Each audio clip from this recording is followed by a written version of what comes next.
observadas por los jóvenes gitanos, con malicia, desde sus chabolas. Una vez fuera del poblado, cuando sus acompañantes, los gitanos, retornan a sus barracas, el grupo de estudiantes recapacita sobre si deben o no volver a la gravera. Algunos se han asustado tanto de la primitiva vida de los gitanos, que temen por su seguridad. Sin embargo, Julio, el autor de la idea, les recrimina su falta de confianza. Venga ya, cobardicas. ¿Y tú, Luis, no te rajarás ahora?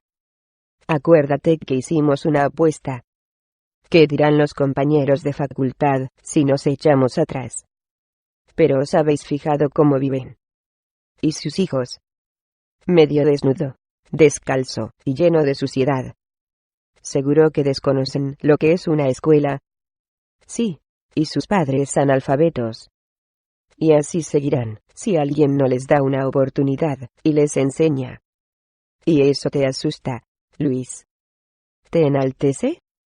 Claro, como tú lo tienes todo. Unos padres ricos que te pagan una buena educación, que te miman y te compran todos los caprichos. Sin embargo ellos... ¿Y tú dices que están en contra del sistema? Pero es que... Sí, tienes razón. Pues dejémonos de apuestas, y tomemos en serio lo de volver. Aprovechemos nuestra condición privilegiada para hacer algo bueno que merezca la pena. Finalmente, Julio logra convencer a los más indecisos, comprometiéndose a volver al poblado y ayudar a los gitanos a salir de su ignorancia. Charro y Negro, en la chabola de Rafael, sacan conclusiones sobre la visita de los estudiantes. Malas desgracias tenga. ¿Para qué necesitamos nosotros a esos payos? Y anda que, nos han dado algo. No son más que unos alcahuetes que han venido solo para ver cómo somos los gitanos y luego poder burlarse de nosotros. Chorrimari Venterelen. Mala muerte tengan.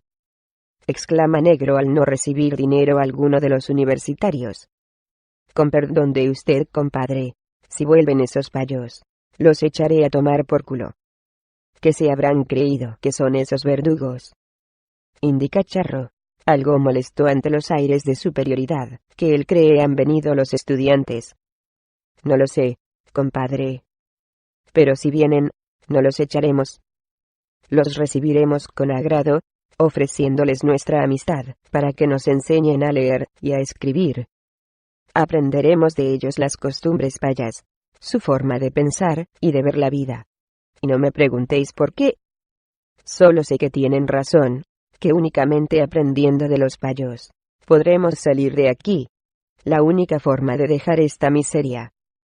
¿No lo dirá usted en serio, compadre? ¿No ve que son unos payos rabudos? Y como todos los payos, unos verdugos de los gitánicos. Pues lo digo muy en serio, Cribo. Ahora ya no es como antes. Ahora necesitamos a los payos para poder seguir viviendo. Por eso vamos a aprender de ellos. En cuanto a que todos los payos son unos verdugos, no todos, compadre.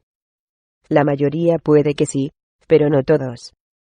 Yo tengo buenas razones para opinar lo contrario. Su evocación vuela hacia el recio labrador que dio su sangre a Rocío, hacia el teniente coronel de la Guardia Civil disfrazado de mendicante, y en tantos otros payos que se portaron incluso mejor que muchos gitanos. Aunque, como dice Charro, él tampoco olvida a esos payos verdugos del gitano, que sin motivo ni causa, como la Guardia Civil, siempre les dieron de palos. Sí, compadre. Tengo motivos para pensar que no todos los payos son iguales, exclama Rafael volviendo al presente. Si usted lo dice. Pero ¿y nuestras mujeres? Ellas harán lo que nosotros digamos. Responde Negro zanjando el asunto. Al día siguiente, los jóvenes universitarios llegan al poblado. Julio y Rosita se quedan en la chabola de Rafael, mientras que Luis y Pilar escogen la de Charro, y Paco pasa a la chabola de Negro. Rosita trae un paquete de ropa vieja y algunos regalos para los niños, y, como había prometido, un vestido de su madre que se le ha quedado estrecho y anticuado, para Rocío. Cuando los niños ven los juguetes, no se lo creen. Brincan de contentos y llenos de alegría. Julio le regala a Rafael sus libros de cuando estudiaba enseñanza primaria.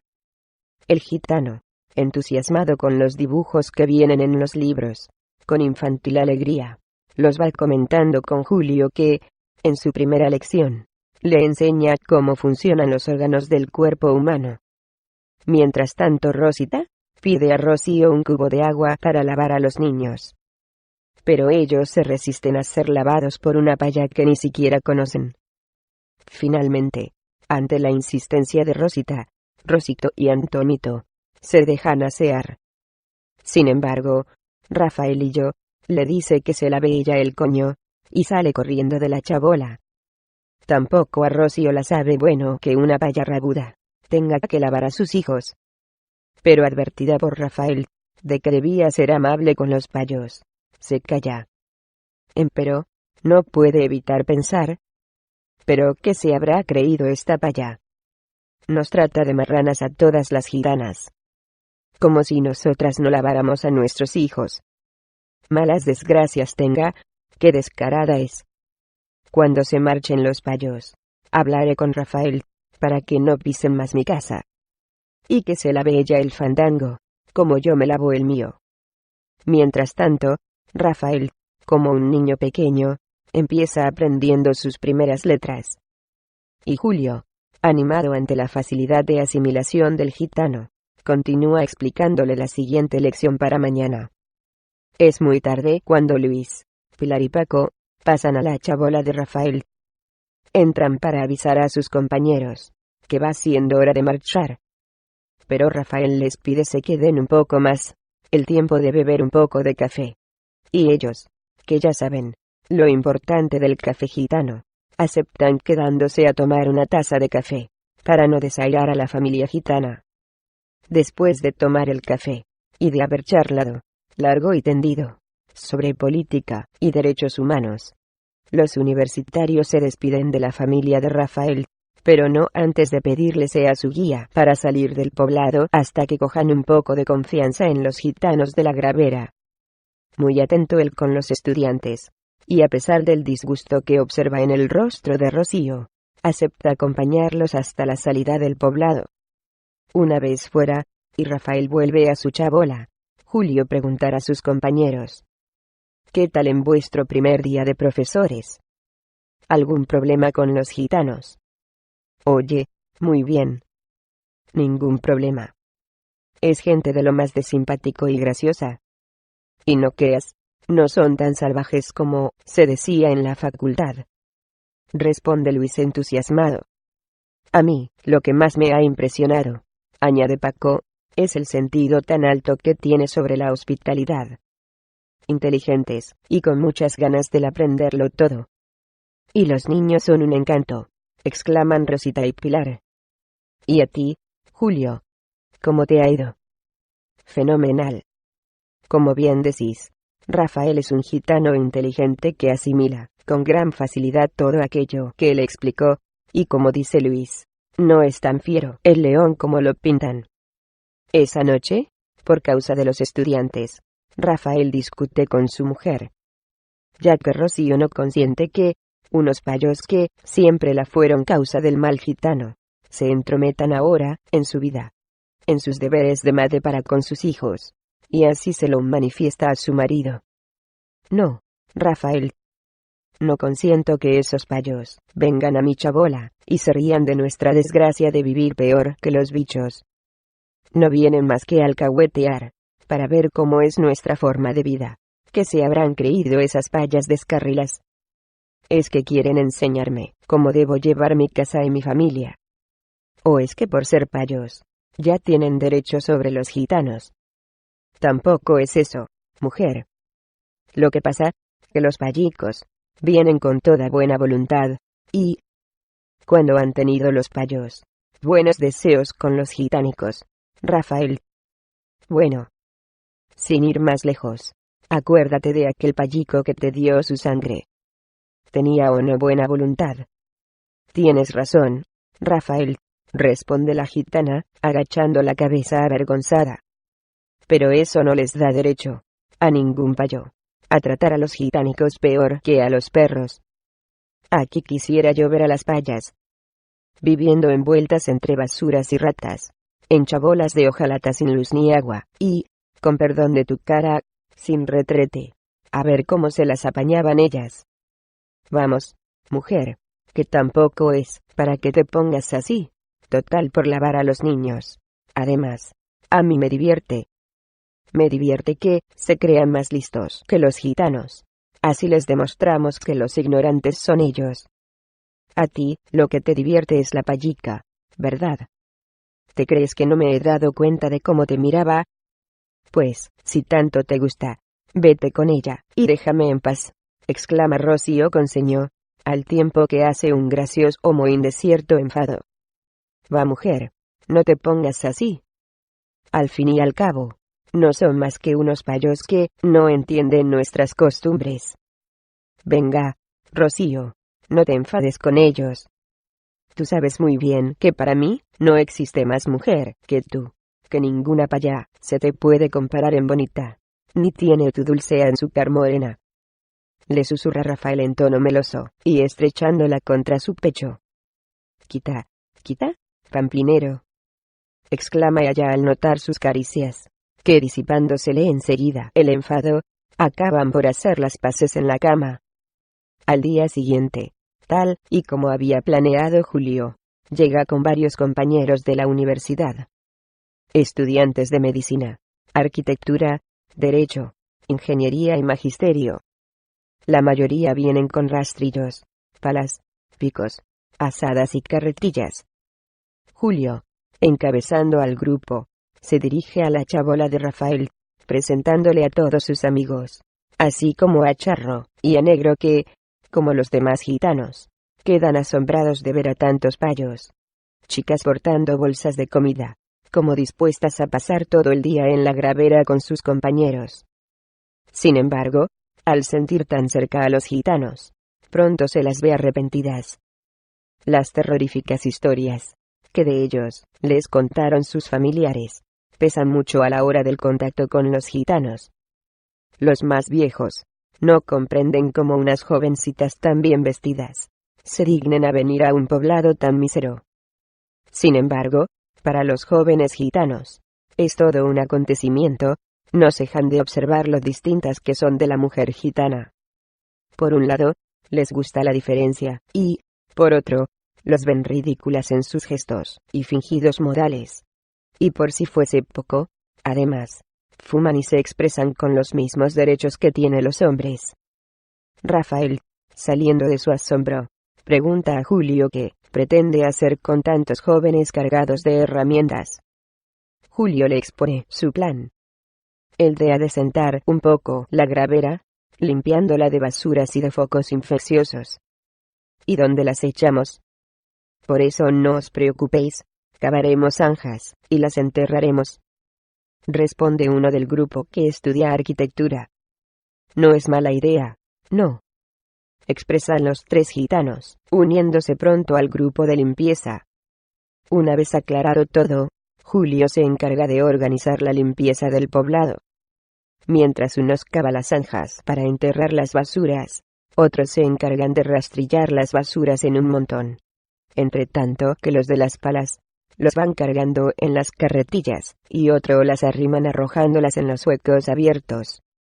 Y como a Rafael, a Charro y a Negro les da vergüenza hacer de basureros, se ponen a cavar pozos.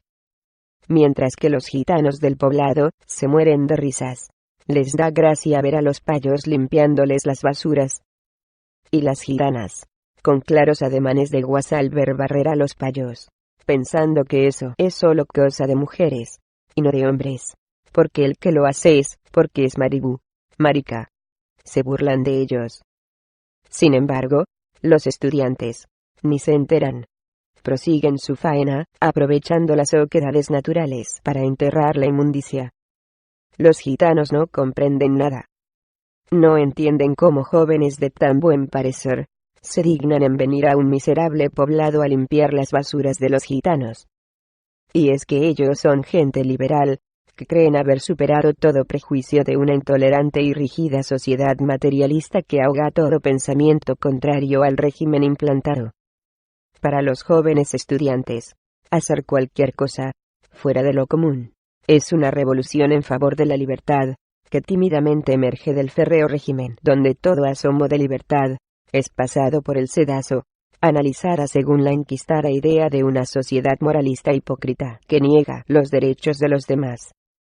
Julio, Rosita, Paco, Pilar y el resto de los jóvenes buscan en el mundo gitano un modo de escape a sus asqueadas vidas, huyendo de una sociedad donde los valores se miden con un solo y único rasero: el poder, el dinero y los títulos. Pero Julio, que al igual que sus camaradas, no se lleva bien con sus padres, que incluso está dispuesto a abandonar los estudios e irse de casa, no están de acuerdo con los valores de una sociedad materialista hipócrita. Él busca algo más que el dinero y los títulos, algo que motive su rutinaria e insulsa vida. Es por ello que, a pesar del miedo que les metieron acerca de esta gente insólita de costumbres extrañas, se acerquen a su mundo. Los jóvenes siguen faenando en la limpieza del poblado, agotados por el duro trabajo al cual no están acostumbrados, ya que lo suyo siempre fue los libros. Cuando por fin llega la hora de comer, los estudiantes escogen la chabola de Rafael, ya que les parece la más discreta para su propia seguridad. Durante la comida, basada en tortillas, embutido y latas de conservas, los comensales dialogan sobre política y religión. Y, sin embargo, Charro, Negro y Rafael, aun escuchando atentamente, no comprenden de qué hablan los jóvenes estudiantes.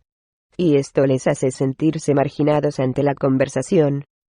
Solo cuando la tensión de los distintos pensamientos llega a su límite, los universitarios echan mano de la psicología experimental. Investigación que trata de que una persona ignorante opine sobre lo tratado, y es lo que les piden a los gitanos. Y, sin embargo, ellos, avergonzados por no saber qué decir, responden con su frase favorita: nosotros no entendemos de política. Y Julio, dándose cuenta que no está en la universidad, hablando con gente de su mismo nivel, y viendo que a los gitanos se sienten desplazados de la intelectual conversación de sus amigos, da por terminada la discusión política religiosa, disculpándose ante los gitanos por su acaparador egoísmo. Poco después de comer, todos vuelven de nuevo a su tarea, dejando, si no limpio del todo el poblado gitano, sí al menos bastante decente. Pasa el tiempo, y los 5 primeros universitarios que llegaron al poblado gitano continúan acudiendo todos los días a las chabolas, de tal manera que ya son conocidos y estimados por todos los gitanos del poblado. Julio y Rafael llegan a ser tan amigos que ya no existen secretos entre ellos. Y Rosy o Jack no ve con tan malos ojos a Rosita. A Pilar, a Luis y a Paco les ocurre lo mismo con Charro, Negro y sus mujeres. Entre ellos crece una muy buena amistad. Tanto Negro como Charro ya sabe leer y escribir, pero el que se lleva la palma es Rafael, que, como dice Rosita, se está convirtiendo en todo un erudito. Ya que Julio no solo le enseña cultura general, sino también las costumbres payas, las posturas hipócritas de un mundo que se autodenomina culto y civilizado. Por su parte Rafael le enseña a Caló y la ley gitana, para que no tropiece con las costumbres de su pueblo ni imponga disparates en contra de la cultura gitana. Julio escucha a Rafael cómo se gobierna el pueblo gitano a través de sus sagradas leyes. Leyes que, en la palabra de los ancianos, todos cumplen desde que tienen uso de razón. Y se maravilla escuchando y descubriendo un mundo tan diferente al suyo, donde a él nunca le faltó de nada.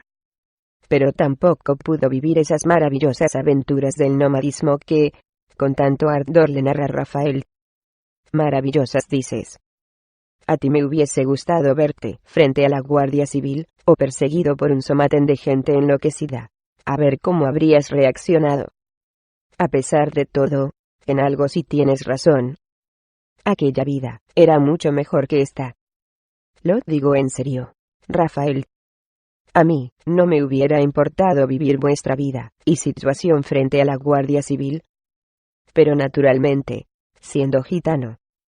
Rafael sonríe al ver la cara de entusiasmo que pone Julio con su idealista afirmación. Sobre todo, cuando pronuncia la frase. Naturalmente siendo gitano. Y mirándole fijamente a los ojos, con esa mirada penetrante y misteriosa, Rafael le dice a Julio. Ya. Está muy claro que lo que a ti te gusta, son las misteriosas historias de gitanos. Algo que no puedes hallar en tus libros de texto. No, Julio. Nuestra vida no tiene mayor misterio, ni es tan bonita como tú crees. Es una vida forjada en el dolor, en la intolerancia de los demás, en las penas y en las alegrías de nuestra libertad. Todo menos una aventura de diversión. Algo tan hondo como nuestra propia identidad, nuestra vida. El resto nos viene por la intransigencia de una civilización que no admite la diferencia ni otras formas de ver la vida. Julio queda sorprendido ante la exposición del gitano. Su razonamiento es tan profundo, que se siente avergonzado e inseguro de su réplica.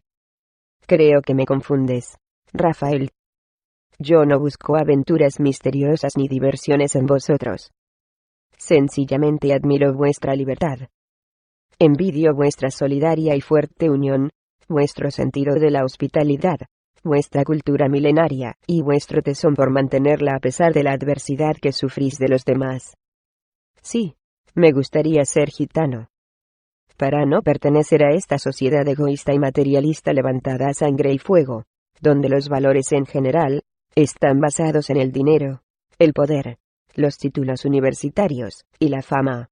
Aunque esto se consiga, a base de pisotear los derechos de los más débiles y desamparados. Todo eso es lo que me hace desear ser gitano, para no tener que avergonzarme de lo que soy por nacimiento. Rafael comprende muy bien los sentimientos de Julio, y, por tanto, le hace una sencilla, pero comprometedora pregunta.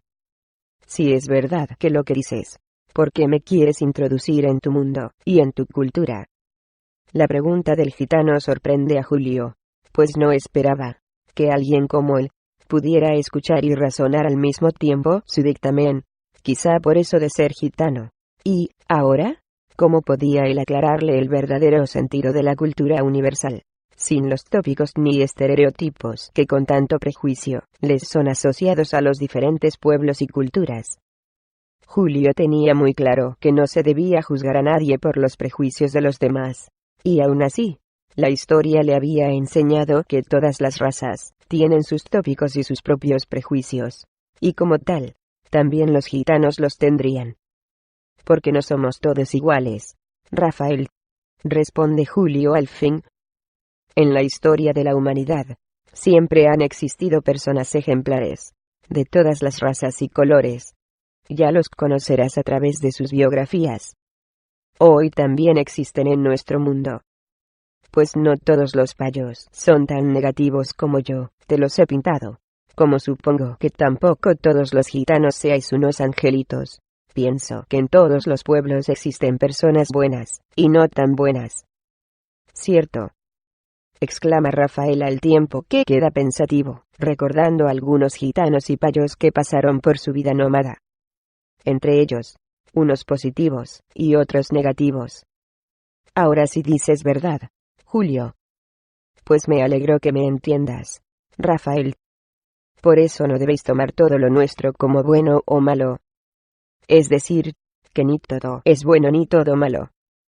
La cultura siempre se necesita, la ciencia nos abre los ojos, la tecnología nos hace la vida más placentera. Ambas, ciencia y tecnología, ni es paya ni gitana. Es patrimonio de la humanidad. Lo que trato de decirte es que nunca os sintáis acomplejados ante nadie, y menos aún por el deslumbrante espejismo de nuestra sociedad. Que nunca lleguéis a sentir complejo de inferioridad ante las riquezas o títulos universitarios. Pues todo esto, de nada sirve, si no se tiene la interesa de servir a los demás. Me parece, Julio, que no eres consciente de lo que dices, interrumpe el gitano. ¿Has sufrido alguna vez en tus carnes la agobiante necesidad de comer y no tener nada que echarte a la boca? ¿Alguna vez te has visto obligado a salir huyendo de una patulea de gente enloquecida, sin haber hecho nada para merecerlo? ¿Alguna vez han sido abiertas tus carnes por los vergajos ante las burlas y mofas de tus verdugos? Sabes que la sangre grita venganza, y que los gitanos siempre hemos tenido que acallar sus gritos para poder seguir viviendo. No, no lo sabes. Julio baja la vista. Se siente avergonzado al comparar sus problemas con los de los gitanos. Ridículo frente a Rafael que, a pesar de ser su maestro, demuestra tener mayor conocimiento de la vida. Las quejas de Julio, manifestadas contra la sociedad en la que vive, podrían palidecer si los gitanos exigieran sus derechos. Y aún así, siendo él un payo que lo tiene todo, se lamenta de su privilegiada posición. Y dejando Julio a un lado sus propios pensamientos, vuelve sus ojos hacia Rafael, y observa al maestro que le podría enseñar a él las experiencias de la vida que carece. Tienes razón, no lo sé, al menos no en propia carne. Pero yo no tengo la culpa de haber nacido payo, ni tampoco de pertenecer a una sociedad egocéntrica y egoísta. Pues claro que no, Julio, le anima el gitano. Sin embargo, en cierta manera, ¿qué? No, nada. Es mejor dejarlo. De todas formas, yo sé que no existen las razas, sino que todo es un invento diabólico ideado para que los ricos y poderosos dominen sobre los pobres y débiles. Algo sacado de la manga para humillar y esclavizar a los hombres que, con la excusa de que existen razas superiores, puestas por la gracia de Dios para gobernar a las razas inferiores. Algo tan absurdo como creer que todos los males de humanidad provienen por el pecado de Adán y Eva. ¿Y quiénes son esos?, pregunta Rafael intrigado. Algo muy difícil de explicar. ¿Quieres decir que no existen las razas? Existen pueblos y culturas diferentes, pero no las razas superiores ni inferiores. Todo eso no es más que una aberrante burla en contra del razonamiento humano, algo tan disparatado como pensar que los gitanos no tenéis derecho a la propia vida, ya que todos tenemos los mismos derechos y obligaciones, aunque algunos más que otros, por haber sufrido más la desigualdad social. ¿Quieres decir que ni tú eres payo ni yo gitano? Eso debería carecer de importancia, Rafael, ya que nacer de padres gitanos, o de padres payos, no es sino un accidente biológico y causal que no debería incidir en las personas. Lo mismo que nacer de color negro, amarillo o blanco. No son motivos para discriminar a nadie, y mucho menos por causa de su nacimiento. Ya. Eso, Julio, me parece más bonito que real. Pues es justo y verdadero, Rafael. Imagínate que hubieras nacido en una familia paya acomodada. Podrías haber llegado a ser un científico de renombre, un intelectual o un genio de la humanidad. Puede, pero he nacido gitano, y a mucha honra. Además, no me siento inferior a todo eso que tú tanto valoras. Asimismo, también podría haber nacido en una familia paya acomodada, y ser un pobre hombre, o, no. Sí. Es posible. Por lo tanto, a pesar de ser gitano, podría llegar a ser todo eso que tú dices, y que tanto admiras. No. Es posible. Pero mucho más difícil para un gitano, ya que la sociedad nunca os ha dado una oportunidad para poder demostrarlo. Aunque también es verdad que mis padres me han dado una educación de lujo, y, sin embargo, no es menos cierto que carezco de lo más importante, algo que os sobra a vosotros: el amor y la protección de una familia unida. Al oír Rafael lo del amor y unión familiar, se siente orgulloso de ser gitano, y así se lo manifiesta a Julio, sin vacilar. Así es, Julio.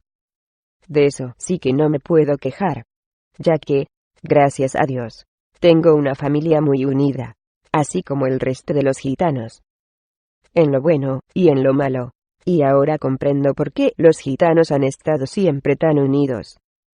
por la sencilla razón de formar una piña, una autodefensa contra el poder que nos desprecia, nos humilla y nos margina. Ese, y no otro, ha sido siempre el grito de nuestra sangre, de nuestro dolor, de nuestra rabia sorda, pero no creas que por eso me siento inferior menos hombre, sino más bien, orgulloso de pertenecer a la familia gitana. Sin embargo, como tú bien dices, el payo nunca nos ha dado una oportunidad. Jamás ha valorado nuestra cultura, ni nos han dejado desarrollarnos en nuestras costumbres, que no digo que sean perfectas, simplemente diferentes, y que forma parte de nuestra vida, de nuestra identidad.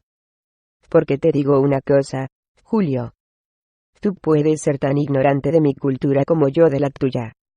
Y, lo que es más grave, a nosotros, siempre nos han acusado de todos los males del mundo, realizados, cometidos, o no, hechos o por hacer.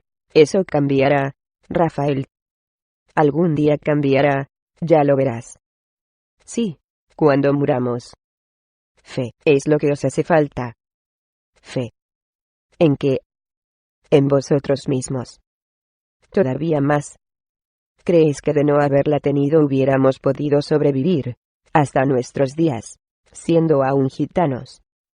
A Rafael le da coraje que el mundo no valore la fe de los gitanos, que ignore su tesón en resistir toda intolerancia del payo. Pena, que al menos, no lo reconozca Julio. Demasiada fe tenemos, Julio. Aún así, ¿qué puede hacer los gitanos? Luchad por vuestros derechos. ¿Te has vuelto loco? Los payos nos matarían. No me refiero a esa clase de lucha, Rafael, sino a una lisa mucho más ecuánime y pacifista. Al estudio, a la cultura y proclamación de vuestros derechos. Estudiar. Me parece que aún no te has enterado de la dificultad que tenemos los gitanos. Mira a tu alrededor, Julio. Vivimos entre basuras y ratas. Todos los días, tenemos que ir al vertedero, a buscar los desperdicios que tira el payo, para poder mantener a nuestras familias. ¿Y tú me hablas de fe y de estudios? Por eso te lo digo, Rafael. Porque no hay otra mejor solución que el estudio y la lucha por vuestros derechos. Tú podrías abrir camino a los tuyos. Tienes cualidades de líder. Yo. Sí, tú. Como el de los libros. Sí, como esos. Ah.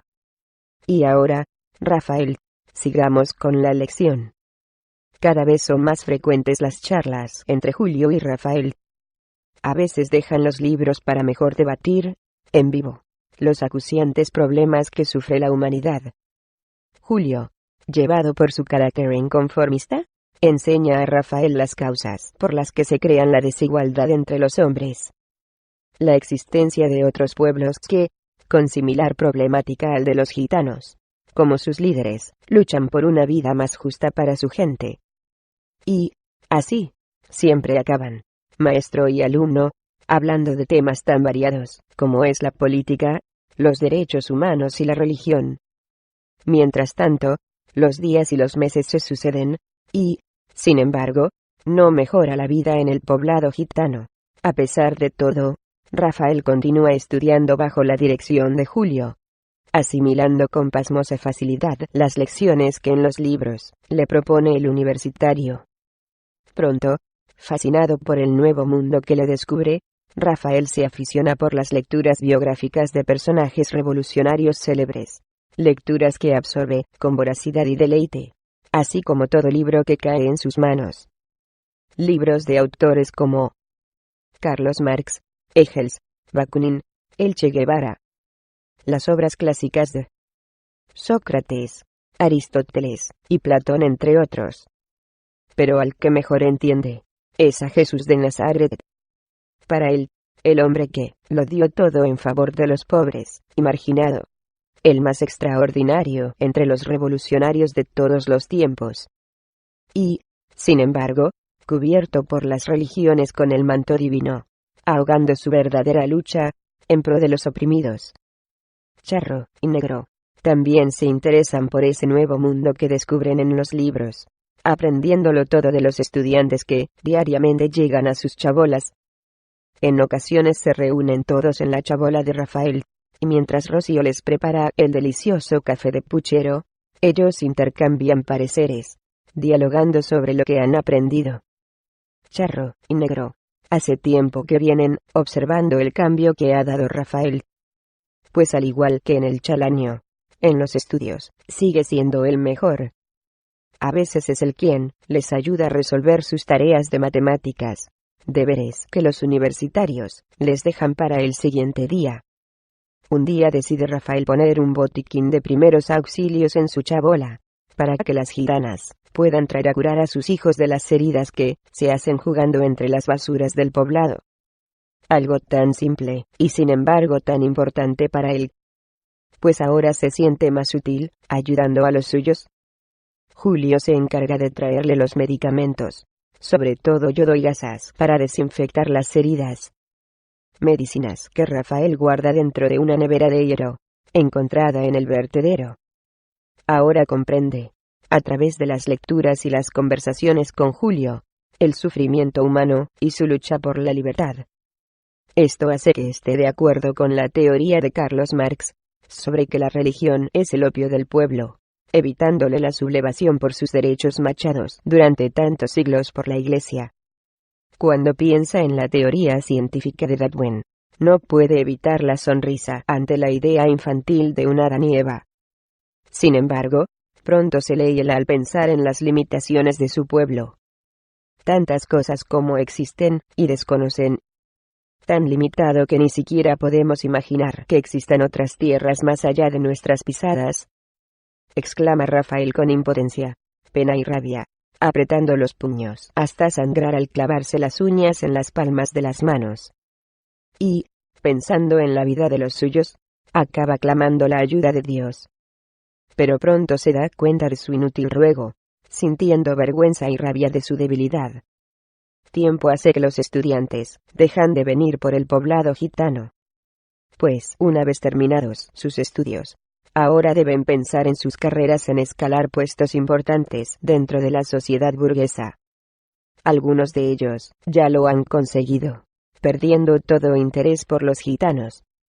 Solo Julio, de vez en cuando, visita a su alumno Rafael. Y, en raras ocasiones, hasta lo invita a comer con Rosita, Paco y Pilar. Y cuando sale a comer con ellos, poco le cuesta asumir el ambiente payo, olvidándose por un momento de su condición de gitano chabolista. Sin embargo, al volver al poblado y comprobar la diferencia de vida entre payos y gitanos, siente una gran congoja, maldiciendo la intolerancia de ese mundo que les margina y permite que seres humanos vivan en esas pésimas condiciones, peor que los animales. Al regresar a su mundo y entrar a su chabola, la cruda realidad le golpea los sentidos. Es tan duro y radical el cambio de ambiente, que hace que se le salten las lágrimas. Sus hijos durmiendo sobre un jergón de paja en el suelo. Y las ratas, acampando a sus anchas, gruñendo y comiendo cerca de ellos, que al ver entrar al gitano, huyen por todos lados. Y Rafael, que acaba de llegar de unas viviendas lujosas, donde sus habitantes no se privan de nada, ahora, más que nunca, siente todo el peso de la pobreza, miseria que lo clavaba en el polvo de la basura. Ahora podía dar sentido al Adán sacado del polvo de la tierra, a su rebelión contra su Dios. El desamparo del pueblo gitano era al contrario de lo que le ocurrió al Adán bíblico. La desgracia de ellos les venía por no haber comido del árbol prohibido de la ciencia del bien y del mal. Pasa el tiempo, y Rafael continúa todos los días yendo al vertedero, para no dejar que muera de hambre su familia. Sin embargo, ahora se le hace más difícil aceptar esa clase de vida. Cuando van a buscar al vertedero, Rafael no puede evitar levantar la cabeza, mirar a su alrededor, y sentir rabia. Jóvenes y ancianos, mujeres y niños, rebuscando como perros en las basuras. Empero, no son los viejos ni las mujeres lo que más le apena, sino ver a los niños rebuscando entre basuras, sin futuro alguno. Solo con pensarlo, hasta el pensamiento, le duele y siente escalofríos. Ver a los niños, afanándose por encontrar en las basuras algo con que ayudar a sus padres a mantener la familia, es algo que le descorazona. Mirándoles, no puede evitar compararlos con los niños de los payos. Julio tenía razón. A veces el nacimiento es injusto, exclama con rabia Rafael, pero la impotencia le hace mostrar una sonrisa irónica. Y con un nudo en la garganta, tragando saliva, se agacha, y de nuevo vuelve a su tarea. A rebuscar él también entre los montones de las basuras. Cuando por fin llega a su chabola, agotado de la larga noche, buscando en el vertedero, se deja caer encima de la cama rendido de sueño. Y, sin embargo, no puede dormir. La imagen de los niños no se le borra de la mente. Pero al final, se queda profundamente dormido, hasta que su mujer, entrada ya la tarde, lo despierta para comer. Solo terminar de comer, sin pronunciar palabra alguna, coge los libros, y se pone a leer. A embeberse sus páginas, una tras otra, tratando de encontrar cómo poder ayudar a los suyos. Y, además, porque en la lectura, encuentra la única forma de evadirse de su triste y monótono ambiente. «Esto no puede seguir así, Rafael», exclama Rocío. «Te pasas todo el tiempo enfrascado en tus libros, y ni siquiera nos hablas. Es que quieres ser abogado. Olvidas que eres un gitano, que esas cosas solo lo pueden conseguir los payos. Por la noche, tienes que ir a las basuras, dormir por las mañanas, y por las tardes, te pones a leer esos libros payos. Es que ya no te importa tu familia. Son esos payos que, con sus ideas de grandeza, te han absorbido el seso. Rafael, ¿no te das cuenta que son cosas de payos? Y que tú eres gitano. Basta ya, mujer. Ya sé que soy gitano. ¿Qué quieres que haga? Que me tumbe al sol, y siga toda mi vida siendo un ignorante. Estoy harto de esta vida, Rocío. Quiero cambiar, tener cultura y promocionar a los gitánicos para poder salir de este miserable poblado. Mi deseo es que todos podamos tener unas viviendas dignas, donde nuestros hijos puedan vivir sin temor a las ratas, un trabajo decente para no tener que volver jamás al vertedero, y, sobre todo, escuelas para nuestros niños, que son tan dignos como los hijos de los payos». Rocío le mira boquiabierta. Nunca había visto a su marido tan ensartado como ahora. Piensa que Rafael ya no es el mismo, que los payos le han hecho cambiar tanto, que ni ella puede ya comprenderlo. Y, con lágrimas en los ojos, responde: «Yo te quería como eras antes de conocer a esos payos, Rafael. Antes lo compartíamos todo. Sentimientos, penas y alegrías. Ahora ni siquiera te comprendo, no puedo llegar a tu conocimiento. Él te separa de mí». «Oh, Dios», exclama Rafael lleno de ternura. «Perdóname, Rocío. Sé que tú también sufres las carencias de esta vida, y ahora, por mi culpa, más que nunca. Te ruego que tengas paciencia conmigo. Sé que no existe otro camino y quiero que lo entiendas. Evolucionar, o morir. Este es nuestro dilema, mujer. Si no aceptamos la cultura y la ley paya, nuestros hijos se morirán de hambre. En cambio, si la aceptamos, vivirán. Pero perderán su identidad gitana, que es como morir. ¿Me entiendes, Rocío?» «No. Ni siquiera sé de qué me hablas». «De la tragedia de Edipo», piensa él en voz alta. «Ja. ¿Y quién es ese Edipo?» Rafael no responde, solo mira a su mujer con ternura. Y sabiendo que no puede entender de qué habla, la estrecha entre sus brazos diciéndola: «¿Qué nos importa a nosotros la tragedia de Edipo? Los gitanos siempre hemos salido adelante».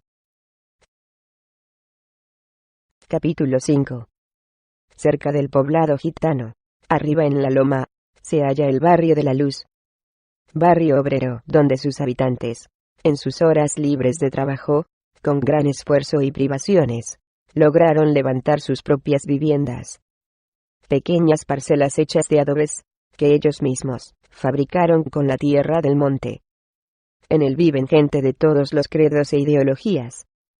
Sin embargo, a pesar de todo, hay algo que les une por encima de todo: la carencia de bienes económicos, y la lucha obrera.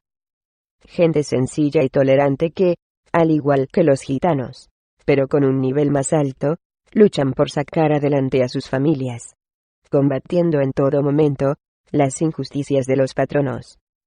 Por tal motivo, se organizan y celebran asambleas, discuten propuestas y reparten propaganda obrera a sus vecinos. El padre Salinas, párroco del barrio de la Luz, joven sacerdote alto y delgado, nunca se le vio vestir sotana. De familia campesina, sus padres tuvieron que hacer gran esfuerzo para que él pudiera estudiar en el seminario e hiciese realidad su vocación religiosa, nada fácil con sus pocos medios económicos. Y aunque el joven sacerdote conoce y simpatiza con la causa obrera, sin embargo, ignora los problemas de los gitanos de la Gravera, ya que el único contacto que tiene con ellos es por las celebraciones de misas que le solicitan en memoria de sus difuntos, y los bautismos de sus hijos. Solo a través de esto los conoce.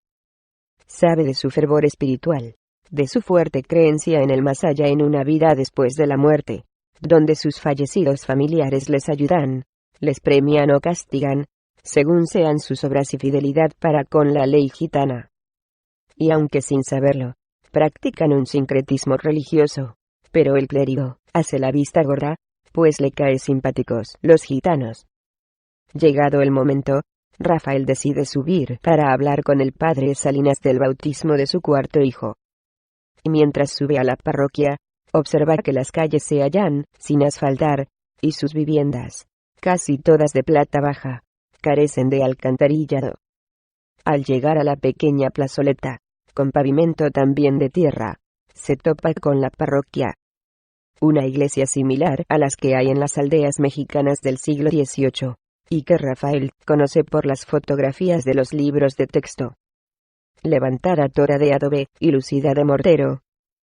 En lo más alto de su fachada principal, sobre un triángulo de igual material, que hace las veces de campanario, cuelga una mediana campana para llamar a misa a los feligreses. Una vez dentro de la iglesia, Rafael queda pensativo, observándolo todo con respeto y asombro.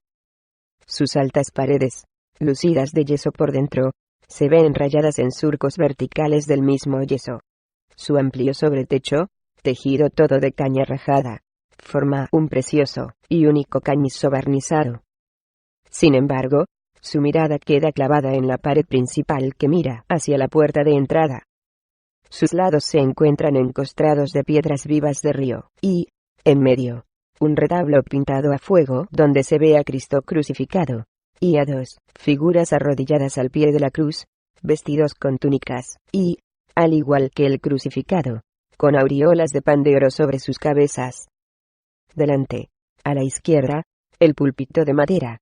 En medio del altillo, que marca las distancias entre el predicador y sus oyentes, una losa de granito descansa sobre un murete adornado también con piedras vivas de río.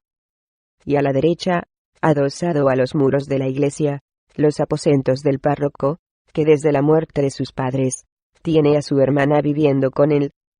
Una vez fuera de la iglesia, pregunta por el domicilio del cura, y una señora le indica la puerta de al lado. El padre Salinas, con exquisita amabilidad, invita al gitano a pasar a su despacho. «¿Y bien? ¿A qué se debe el honor de tu visita?» «No, nada. Vengo para preguntarle cuándo podrá bautizar a mi hijo». «Sí, enseguida te lo digo», dice echando mano a su agenda. «¿Tenéis el libro familiar?» «No. No. ¿No sabes que para tener hijos hay que estar casados?» «Naturalmente que sí. Y nosotros lo estamos. Me refiero que hay que estar casados por la iglesia». «¿Y eso? ¿Por qué?» «¿Cómo que por qué?»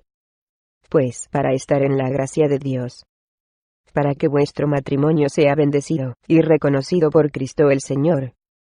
Ya es reconocido por los gitanos, y eso para mí es lo más importante. Además, yo no he venido para hablar de mi matrimonio, sino del bautismo de mi hijo». «Está bien, no te enfades. Si yo os comprendo, pero es mejor que os caséis por la iglesia. Así os pagarán los puntos por vuestros hijos en el trabajo. ¿Qué trabajo? A los gitanos no nos dan trabajo. Rafael cuenta al padre Salinas sus inquietudes, la marginación que sufren los gitanos, y su esfuerzo por promocionarse. Y él, en silencio, le escucha muy interesado, ya que tiene en mente formar un secretariado diocesano para el apostolado gitano. Y es que, Santo Padre, en una de sus homilías pastorales, había reconocido la miseria y marginación que sufría el pueblo gitano en todo el mundo, reconociendo su estado de abandono por parte de la Iglesia. Y a través de esta homilía papal, nacía una organización pro gitanos que sacerdotes y cristianos de base acogían con gran entusiasmo. Lo que dices. ¿Cómo te llamas? Rafael. Es muy importante todo lo que dices, Rafael. Pero no es suficiente con tener solo la teoría. Las ideas hay que ponerlas en práctica, para solucionar vuestros problemas, y poder salir de ese gueto donde vivís. Sí, pero ¿cómo?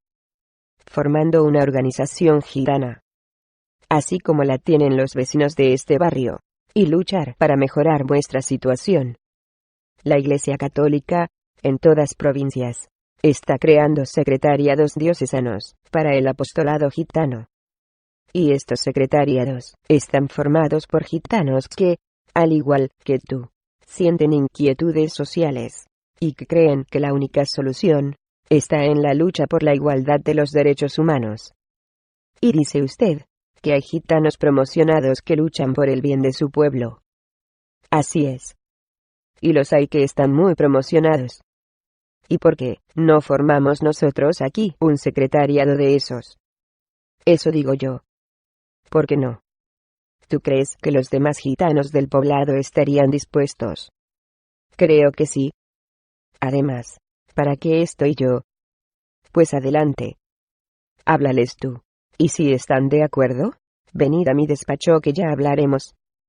Y Rafael, muy contento, al saber que existen gitanos en otras provincias que comparten sus mismas inquietudes, se despide del padre Salinas. La idea de crear una organización gitana le entusiasma. Al fin podrá demostrar lo que los libros le han enseñado. Sobre todo, la oportunidad de ponerlo en obra y práctica en favor de los gitanos. Solo poner los pies en su chabola, manda a su hijo Rafaelillo en busca de Charro y Negro.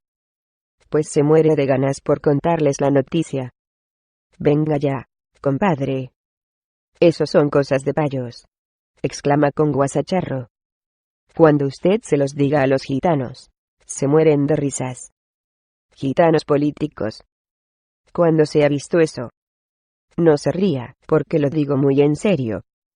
Y si los gitanos se ríen, no me importa, si con ello conseguimos viviendas para todos, y podemos salir de esta miserable gravera. Pero compadre, ¿sabe usted lo que dice? ¿Cómo conseguir casas para todos los gitanos de la gravera? Además, los payos nunca se ha preocupado de los gitánicos, sino para perseguirlos y echarlos de todos los sitios. Charro tiene razón, Rafael. Frente al payo nunca hemos tenido ni voz ni voto. Siempre nos han tratado peor que a perros, echándonos de un lado para otro, en mejor de los casos. Cuando no, nos encerraban en los cuarteles, y nos molían a palos. Es cierto, negro. Pero eso era antes, cuando nuestra vida estaba en los caminos, en los corrales, y en los montes. Pero ahora, esa vida, ya no nos es posible. ¿No lo entendéis? Se ha terminado. Y nos guste, o no, esta es la única que tenemos, junto al payos. Por lo tanto, tenemos que aprender las reglas del juego payo, para defender nuestros derechos con sus mismas armas. Y si sus reglas son la cultura y la organización, debemos adquirir cultura, y aprender a organizarnos. ¿Y qué derechos tenemos los gitanos, compadre? Pregunta con ironía Charro. Los mismos que tienen los payos. Todos, responde él con voz seca y segura. Lo sé por los libros payos que he leído, y que fueron escritos por hombres muy importantes que dicen: todos los seres humanos tienen los mismos derechos y obligaciones ante la ley.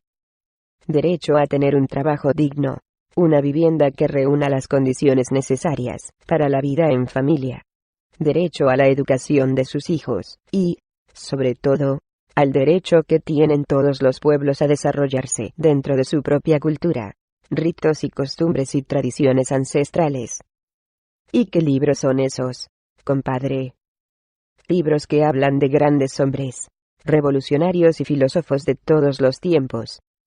Ah, exclama Charro boquiabierto. ¿Y tú crees que nos ayudarán esos payos?, pregunta Negro entusiasmado. Rafael le mira, sin poder contener la risa. Ellos, personalmente, no. Hace ya mucho tiempo que murieron. Pero sí sus ideas de justicia, ya que sus pensamientos todavía viven en el espíritu de los hombres libres. Ah, exclama Negro con expresión cómica. Nosotros los gitanos, continúa exponiendo Rafael, siempre hemos presumido de hombres libres, ¿no? Sí, los más libres del mundo, responden con orgullo, y sin titubear Charro y Negro. Pues yo os digo que, no existe tal libertad, sin el conocimiento y la cultura para poder opinar sobre nuestra libertad gitana. Por lo tanto, es necesario que el pueblo gitano despierte de su letargo y grite al mundo sus derechos y su libertad a través del conocimiento, para que seguir siendo gitanos libres. Un nivel, compadre. ¿Habla usted como un payo? No. Simplemente hablo como un hombre. Vale, compadre. Pero no se enfade. Si usted cree que creando ese secretariado gitano vamos a tener casas, pues adelante. Puede contar conmigo. ¿Y conmigo?, exclama Negro.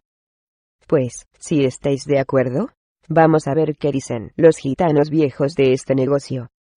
El tío Santos, en compañía de Charro, Negro y Rafael, sube a la parroquia para hablar con el padre Salinas de su pretendida organización gitana. Y él, muy contento por la visita de los gitanos, les hace pasar a su despacho. Una vez acomodados, Rafael presenta a sus compañeros al párroco y el motivo de su visita. Y el padre Salinas comienza la entrevista, exponiendo y resaltando lo provechoso que sería para los gitanos la creación de una organización gitana en el poblado. Y después de debatir todas las contradicciones que muestran los gitanos, al final de la larga y detallada conversación, con la ayuda de Rafael que apoya en su totalidad el proyecto del cura, llegan a un acuerdo: formar el secretariado diocesano para el apostolado gitano. Sin embargo, el párroco ve conveniente que los gitanos del poblado den su voto para elegir los cargos de la junta directiva. Una vez de acuerdo todo, se da por terminada la primera reunión informal, ya que todavía no se ha legalizado el secretariado gitano. El padre Salinas les invita a tomar un café en el bar del barrio. Cuando los gitanos se enteran de las votaciones, se lo toman a pitorreo, se mueren de risas. Sin embargo, cuando el tío Santos y Rafael les hablan de las casas, todos aceptan votar por si acaso es verdad lo de las viviendas. Al otro día por la mañana, en la chabola de Rafael, se improvisa una urna de cartón para que los gitanos introduzcan los papeles con los nombres escritos de los 4 candidatos. El mismo sacerdote tiene que escribir los nombres de los candidatos, ya que al no saber de letras los gitanos, les tiene que señalar al oído los trozos de papel donde está escrito cada uno de los nombres de los candidatos. Una vez terminada la votación, el padre Salinas pasa a contar los votos. Con el nombre del tío Santos, aparecen 73 papeletas. Con el de Rafael, 65. Charro obtiene 42 votos con su nombre. Y para Negro, 38 votos. Por tanto, les dice el padre Salinas alzando la voz, el tío Santos es proclamado presidente del secretariado gitano. Rafael, vicepresidente. Charro, secretario. Negro, tesorero. Y un vocal por cada familia que vive en el poblado. Finalmente, se decide celebrar las reuniones en el poblado gitano, para que todos puedan estar al tanto de lo que se habla y decide la junta directiva del secretariado gitano. Y una vez apuntados los nombres de los vocales, se señala día y hora para la primera reunión de la junta. El padre Salinas se queda de conciliario del secretariado diocesano para el apostolado gitano. Definición que ni siquiera saben los gitanos qué significa. Al poco tiempo de constituido el secretariado gitano, con el padre Salinas, llegan al poblado unas monjas carmelitas que, mostrándoles la grave necesidad en la que se ven sometidas a malvivir las familias gitanas, se ofrecen a llevar un dispensario médico. Dispensario que pronto se construye habilitando el local de la parroquia y vivienda en el mismo, para las carmelitas. El sacerdote se encarga de traer a un médico que, en sus horas libres, 3 días por semana, se ofrece a pasar consulta en el dispensario. Y la hermana Esther, que además de monja, es enfermera diplomada, se encargará de la educación sanitaria de los gitanos, de la nutrición de sus hijos y prevención de las enfermedades infantiles, de la vacunación de los niños, de curar y poner las inyecciones recetadas por el médico. En definitiva, es ella la que, en ausencia del médico, se encargará de la dirección del dispensario. Después, siguiendo el ejemplo de las carmelitas, llegan las hermanas de la Orden de las Anas, que viendo las pésimas condiciones en las que viven los gitanos, quedan impresionadas. Sobre todo, cuando el padre Salinas las pone en conocimiento de la problemática gitana. Y después de una larga y tendida conversación con el sacerdote, las religiosas quedan en alquilar una parcela en el barrio de la Luz, y vivir cerca de los gitanos para poder mejor ayudarles. Y como en dispensario, ya se encarga las hermanas carmelitas, ellas, las Anas, desean ayudar en el trámite de la documentación que carezca las familias gitanas. Partidas de bautismo, inscripción fuera de plazo de sus hijos en el juzgado, carnet de identidad, y de los libros de familia. Aunque ellos siguen prefiriendo celebrar sus bodas bajo la vigilancia de sus ritos, algunos matrimonios ya empiezan añadiendo también a ella el ritual de la Iglesia Católica. Invitada a una de las reuniones del secretariado gitano, Sor María propone se construya una buena chabola en el poblado, para que sirva de oficina y archivo de los documentos de los gitanos a tramitar. Propuesta que es aceptada por la junta directiva, aunque algunos gitanos no ven con buenos ojos inscribir a sus hijos en el juzgado, ya que temen que al hacerlo, sean llamados a cumplir el servicio militar, cosa que les horroriza por eso de las guerras payas. Pero las buenas palabras de Rafael y del padre Salinas logran tranquilizarles. Y, puestos de acuerdo, es la hermana María quien se encargará de recoger los datos de las familias gitanas y legalizarlos en el juzgado. Al poco tiempo, con la noticia del secretariado gitano, llega un nuevo clérigo al poblado, dispuesto a convivir con ellos y a prestarles su ayuda. Es el padre Jesús, un capuchino navarro que, desvestido de sus hábitos para no llamar la atención, trabajó en los altos hornos de Bilbao, solidarizándose con los problemas de los obreros. Franciscano, de complexión recia y de mediana estatura, de poco más de 40 años de edad, pelo ensortijado y ojos de gitano. En su mirada franca y profunda, se denota una limpia y sana bondad. Una vez empapado de las pésimas condiciones en que malviven las familias gitanas, y después de hablar con la junta y su conciliario, el sacerdote manda construirse, en medio del poblado, una amplia barraca de madera, para que sirva de reunión a la junta, y de vivienda para él. Cuando se termina de construir la chabola, el franciscano deja el convento, y se viene a vivir con los gitanos. Y Rafael, muy contento, observa cómo la actividad del poblado va creciendo de día en día, despertando una nueva ilusión en la vida de los gitanos por vivir. Un buen día, en una de las reuniones, el padre Salinas decide que es ya hora de presentar la junta al señor arzobispo. Visita que no deja de asustar a los gitanos, ya que nunca, en su vida, tuvieron la oportunidad de hablar con alguien tan importante. Pero el sacerdote les anima, diciéndoles que el arzobispo no es ni más ni menos que un servidor de los pobres como lo fue el Señor Jesucristo.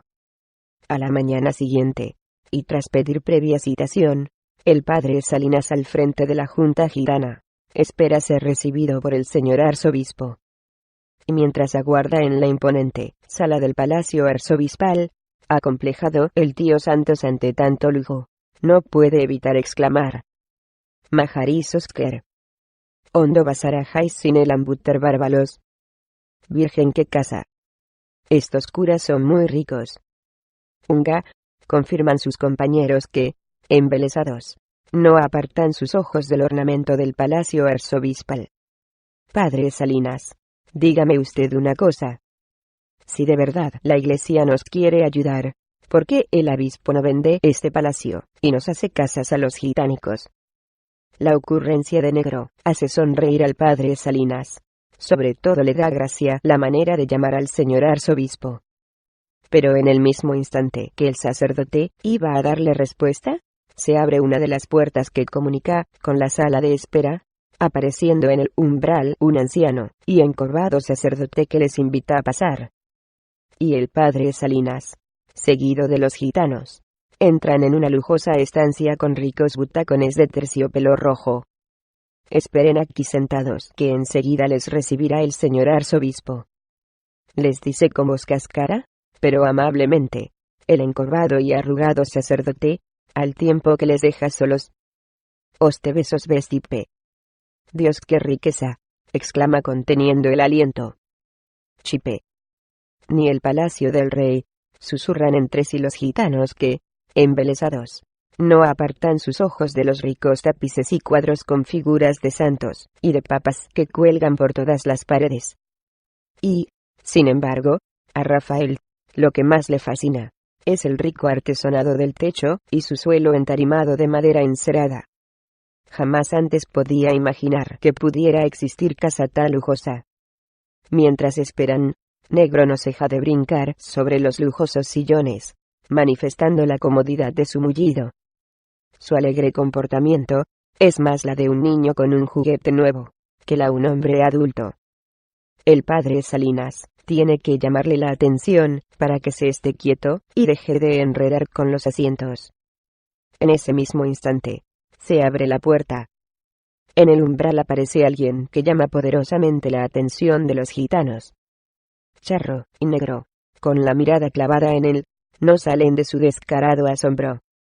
El personaje vestido de negro luce en la coronilla un solideo rojo, similar al que llevan los judíos. Birrete encasquetado sobre su cabeza, que a los gitanos les da mucha gracia. Alrededor de su voluminoso vientre, un ancho fajín rojo. En su recio cuello, un crucifijo cuelga sobre una gruesa cadena de oro.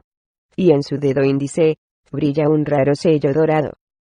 Charro y Negro, embelesados en sus destellos, no pueden evitar mirar con deseo esas joyas. El craso personaje, fijando sus saltones ojos en el padre Salinas, acentúa sus mofletes, dibujando una cortés sonrisa. Y el sacerdote, con prontitud y exagerada cortesía, se levanta a besar su mano, acercando sus labios sobre el raro sello dorado. Y los gitanos, sin saber por qué, imitan la acción de su conciliario. Sin embargo, Rafael solo estrecha su mano como otro hombre cualquiera, ya que besar su mano, para él sería algo humillante. Asdika Orsona Kaisos Gigerela. ¿Has visto el oro que lleva? Le hace notar Charro a Negro, golpeándole discretamente con el codo. Unga, corrobora él. Sarles osmolela.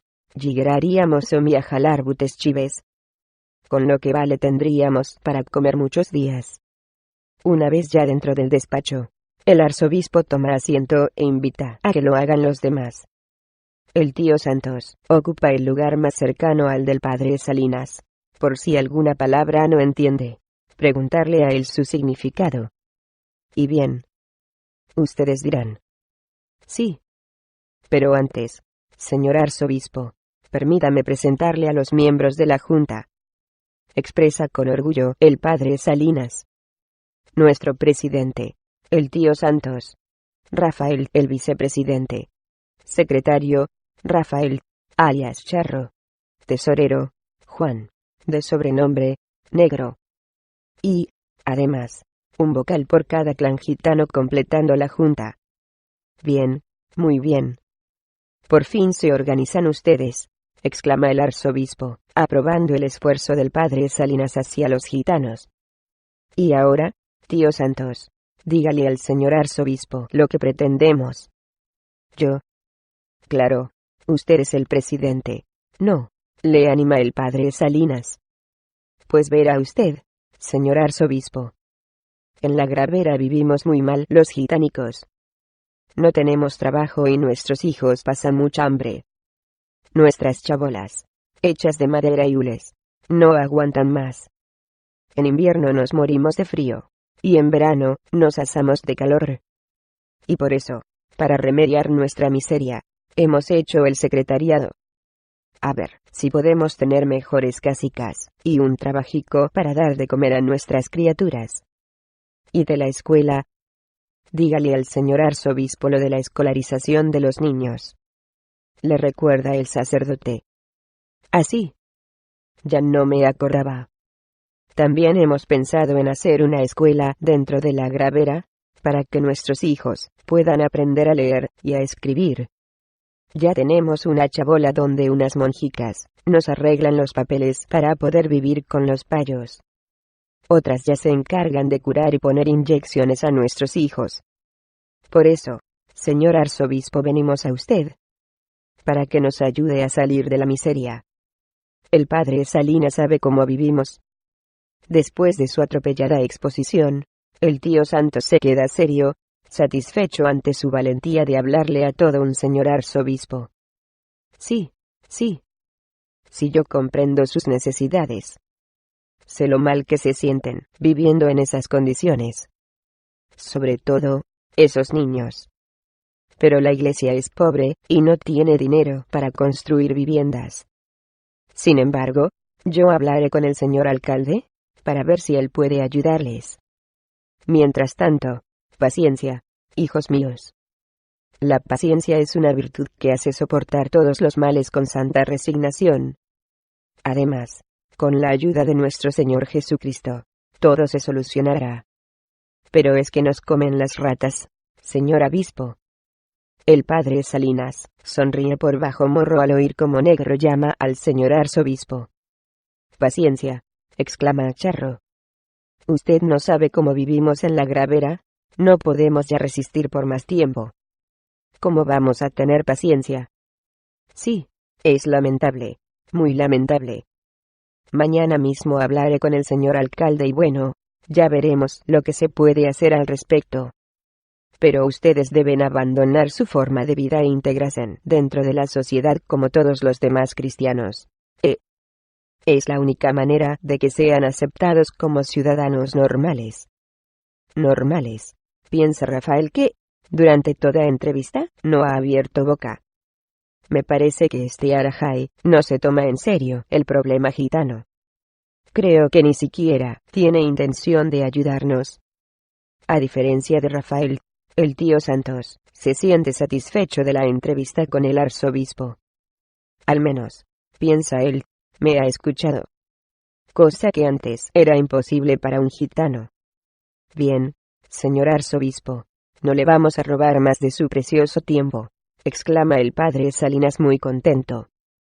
Sin embargo, le tendremos al tanto del secretariado gitano, de nuestro quehacer diario en el poblado. Sí, no dejen de hacerlo. Y ya saben dónde tienen su casa. Para cualquier sugerencia, no duden en consultarme. Y dando por terminada la audiencia, puestos en pie, el arzobispo vuelve a tenderles la mano. El padre Salinas, con devoción, vuelve a posar sus labios sobre el dorado anillo pastoral seguido de los gitanos. Excepto Rafael, que, de mala gana, estrecha su mano. Una vez fuera del palacio arzobispal, y mientras caminan hacia la parada del tranvía, el padre Salinas tantea la opinión de los gitanos. Y bien, tío Santos, ¿qué le ha parecido el señor arzobispo? Ja. Muy bien. Además de recibirnos, nos ha prometido hablar con el alcalde, para que nos dé casas. La verdad que estoy muy contento. ¿Y tú, Rafael? ¿Qué tal te ha parecido la entrevista? Negro, sin dar tiempo a Rafael, se le adelanta respondiendo con otra pregunta. Una cosa, padre Salinas, ¿no dice usted que todos los curas hacen votos de pobreza? ¿Y no es un cura el obispo? Pues claro que lo es. Y no se dice obispo, sino arzobispo. Lo que pasa es que la gente, como pastor y jefe de la iglesia de aquí, quiere que viva en el palacio arzobispal. Pero ya habéis visto lo sencillo que es. Sencillo. Dice usted sencillo, exclama Rafael. Pero si vive como un rey en su palacio. No creo que él pueda conocer a la gente que sufre. Y, de cristiano, no sé. Yo he leído la Biblia y creo que este señor no se parece en nada a Jesús. El padre Salinas queda desconcertado ante la opinión de Rafael, y sin sentarle nada bien la descarada apreciación que hace acerca del señor arzobispo, con voz seca responde: Tú no alcanzas a entender estas cosas, Rafael. Ya que gracias al señor arzobispo, que se encarga de organizar aquí la iglesia, nosotros podemos dedicarnos a los pobres y marginados como vosotros. ¿Quiere usted decir que está con nosotros porque se lo manda el arzobispo? ¿Y si él le ordenara abandonarnos? ¿Por qué sacas las cosas de quicio? Además, el señor arzobispo jamás me lo pediría. Sí, pero, ¿y si se lo pidiera? Bueno, nosotros los sacerdotes hacemos votos de obediencia. ¿A quién? No es a Jesucristo a quien se debe obedecer. Y no estuvo él siempre a favor de los pobres. Lo mismo que intenta hacer la iglesia, no. Mukeralo a otal, sospenájela a hacharar. Déjalo ya, que se va a enfadar, le pide el tío Santos a Rafael, para que se calle, y deje en paz al padre Salinas. Por la tarde, después de comer, el conciliario del secretariado gitano convoca reunión en la chabola del Padre Jesús. Y sentada toda la junta alrededor de la amplia mesa, se abre la sesión, hablando de las viviendas, que es lo que más interesa a los gitanos. El tío Santo, emocionado y lleno de orgullos, describe cómo les ha recibido el señor arzobispo.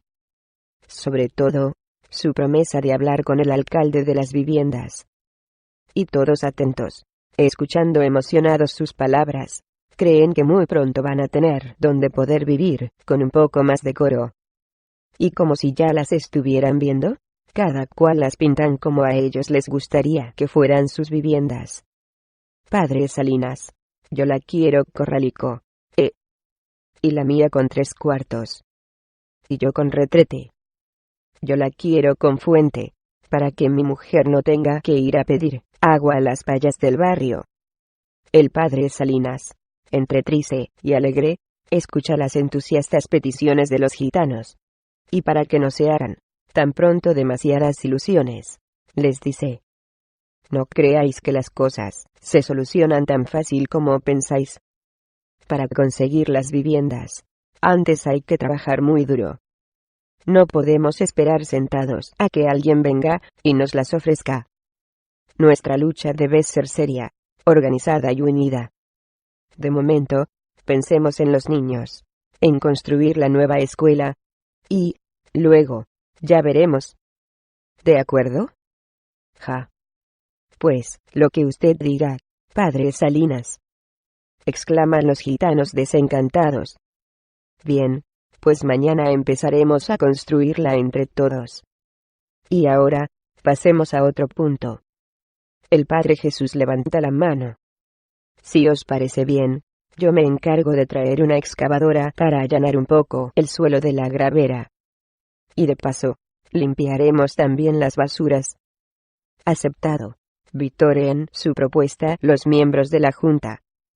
Lo que yo propongo, dice Rafael, es que marchemos un día al ayuntamiento, y si nos recibe el alcalde, exponerle nuestros problemas a ver qué nos dice. Y así, de esa manera, dejaríamos de concebir ilusiones en vanas esperanzas. Lo que dice Rafael, me parece muy sensato, afirma el Padre Jesús. Y si os parece bien, señalemos día y hora para entrevistamos con el señor alcalde. Hágalo usted mismo. A nosotros todos los días nos vienen bien. Como no tenemos trabajo, responden los gitanos con chanza. Si estáis de acuerdo, y no os parece mal, bajaremos el tío Santos y yo, a que nos digan el día que nos puede recibir el alcalde. Se adelanta a decir el padre Salinas. Ja. ¿Cómo no? Por algo es el presidente, ¿no? Bien. Pues, si no hay nada más que decir, se levanta la sesión. Capítulo 6. Esa noche, la luna deja de brillar, y fuera en el poblado, todo es oscuridad. A Rafael se le antoja una noche eterna, pues a pesar de estar muerto de sueño, no puede pegar ojo. Manadas de ratas corretean a su capricho por su chabola, sin que él pueda hacer nada por evitarlo. A veces, las más atrevidas, hasta llegar